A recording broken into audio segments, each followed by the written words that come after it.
उठा उठा, दिवाळी आली, दिनदिन दिवाळी, अभंग स्नानाची वेळ झाली, मोती साबणाने आंघोळ करण्याची वेळ झाली. अशा प्रकारे मी करत करत सगळ्यांना उठवलं. सगळे गाढ झोपीत होते.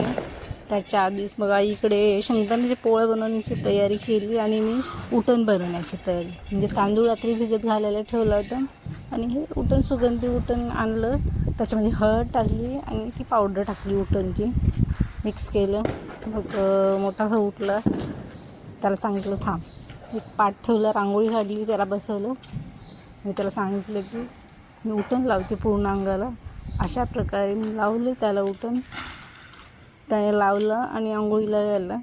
त्याच्यानंतर अर्णव बसला, त्याला पण तसंच केलं.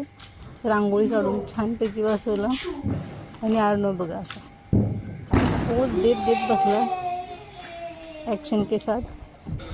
मग याला पण उटण लावलं. त्याला आवडत नाही ॲक्च्युली अर्णवला उटण लावायचं, पण ह्यावेळेस माहीत नाही मूड झाला त्याचा, छान लावत बसला. थोडंसं केलं काय पण बसला छानपैकी. तेलाची मालिश पण केली उटण लावल्यानंतर.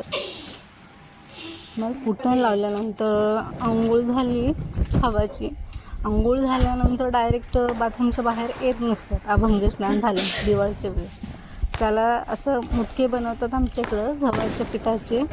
मग असं ओवाळतात मुटके आणि आरतीचं ताट घेऊन पण अशी आरती करतात आणि मग बाहेर यायला सांगतात.